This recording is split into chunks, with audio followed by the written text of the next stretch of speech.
लूका अध्याय 20। एक दिन ऐसा हुआ कि जब वह मंदिर में लोगों को उपदेश देता और सुसमाचार सुना रहा था, तो महायाजक और शास्त्री पुरनियों के साथ पास आकर खड़े हुए और कहने लगे कि हमें बता, तू इन कामों को किस अधिकार से करता है और वह कौन है जिसने तुझे ये अधिकार दिया है। उसने उनको उत्तर दिया कि मैं भी तुम में से एक बात पूछता हूँ, मुझे बताओ, यूहन्ना का बपतिस्मा स्वर्ग की ओर से था या मनुष्यों की ओर से था? तब वह आपस में कहने लगे कि यदि हम कहें स्वर्ग की ओर से, तो वह कहेगा, फिर तुमने उसकी प्रतीति क्यों ना की? और यदि हम कहें मनुष्यों की ओर से, तो सब लोग हमें पत्थरवाह करेंगे, क्योंकि वह सचमुच जानते हैं कि यूहन्ना भविष्यद्वक्ता था। सो उन्होंने उत्तर दिया, हम नहीं जानते कि वह किसकी ओर से था। यीशु ने उनसे कहा, तो मैं भी तुमको नहीं बताता कि मैं ये काम किस अधिकार से करता हूँ। तब वह लोगों से यह दृष्टांत कहने लगा कि किसी मनुष्य ने दाख की बारी लगाई और किसानों को उसका ठेका दे दिया और बहुत दिनों के लिए परदेश चला गया। समय पर उसने किसानों के पास एक दास को भेजा कि वे दाख की बारी के कुछ फलों का भाग उसे दें, पर किसानों ने उसे पीट कर छूछे हाथ लौटा दिया। फिर उसने एक और दास को भेजा और उन्होंने उसे भी पीटकर और उसका अपमान करके छूछे हाथ लौटा दिया। फिर उसने तीसरा भेजा और उन्होंने उसे भी घायल करके निकाल दिया। तब दाख की बारी के स्वामी ने कहा, मैं क्या करूं? मैं अपने प्रिय पुत्र को भेजूंगा, क्या जाने वह उसका आदर करें। जब किसानों ने उसे देखा तो आपस में विचार करने लगे कि यह तो वारिस है, आओ हम उसे मार डालें कि मिरास हमारी हो जाए।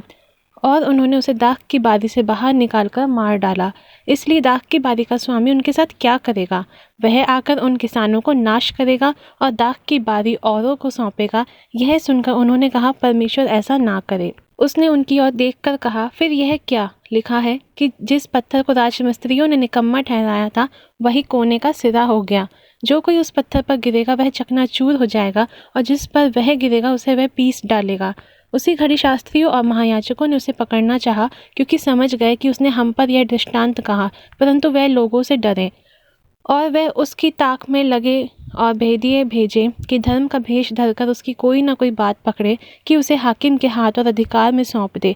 उन्होंने उससे यह पूछा कि हे गुरु, हम जानते हैं कि तू ठीक कहता और सिखाता भी है और किसी का पक्षपात नहीं करता, वरन परमेश्वर का मार्ग सच्चाई से बताता है। क्या हमें केसर को कर देना उचित है कि नहीं? उसने उनकी चतुराई को ताड़कर उनसे कहा, 1 दिनार मुझे दिखाओ। इस पर किसकी मूर्ति और नाम है? उन्होंने कहा, केसर का।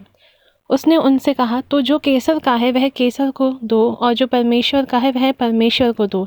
वह लोगों के सामने उस बात को पकड़ ना सके, वरन उसके उत्तर से अचंभित होकर चुप रह गए।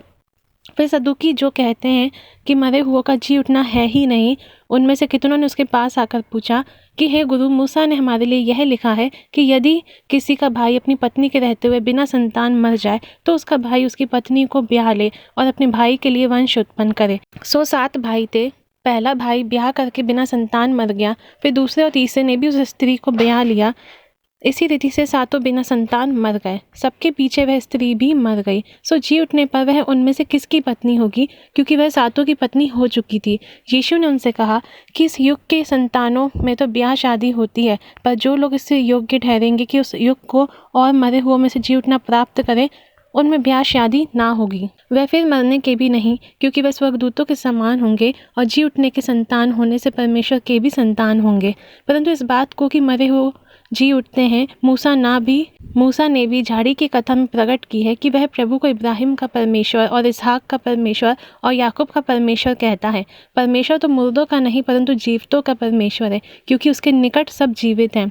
तब यह सुनकर शास्त्रियों में से कितनों ने कहा कि हे गुरु, तूने अच्छा कहा, और उन्हें फिर उससे कुछ और पूछने का हियाव ना हुआ। फिर उसने उनसे पूछा, मसीह को दाऊद का संतान क्यों कर कहते हैं?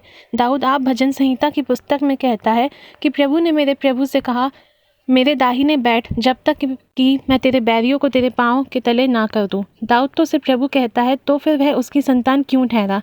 जब सब लोग सुन रहे थे तो उसने अपने चेलों से कहा, शास्त्रियों से चौकस रहो, जिनको लंबे लंबे वस्त्र पहने हुए फिरना भला है, और जिन्हें बाजारों में नमस्कार और सभाओं में मुख्य आसन और जेबनारों में मुख्य स्थान प्रिय लगते हैं।